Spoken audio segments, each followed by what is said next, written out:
Tak malu, Kades korupsi dana desa buat joget bareng LC merengek minta bebas ngaku sakit.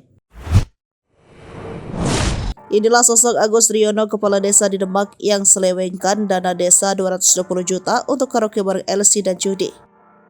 Sebagai kepala desa, ia yang harusnya menjaga amanah warganya untuk mengelola dana desa justru berbuat egois dan menggunakan uang tersebut untuk berfoya-foya.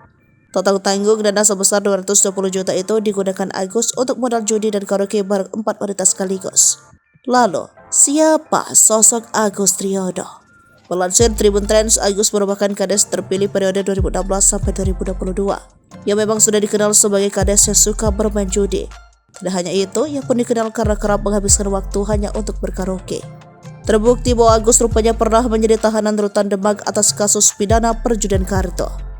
Namun saat memberikan penjelasan, Agus berdalih bahwa dana desa itu dipakainya untuk menanam bawang. Demi anak-anak dengan 4 orang wanita, kades ini langsung menerima ganjaran setimpal. Agus menegaskan bahwa ketika bermain judi, dirinya hanya mengeluarkan uang sebanyak 1.000 hingga 5.000 saja.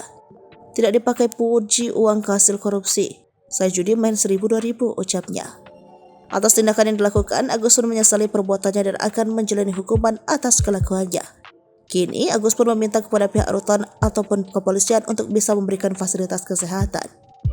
Hal itu lantaran Agus mengaku saat ini sedang menderita sakit. Sementara itu, Wakapolres Demak Kompol Adi Setiawan menyampaikan bahwa Agus meminta uang kepada bendahara desa untuk dikelola dalam bentuk bangunan. Namun dana tersebut tidak digunakan semestinya dan digunakan untuk kepentingan pribadi. Saat ini penyidik masih melakukan pendalaman mengenai aliran penggunaan dana desa tersebut.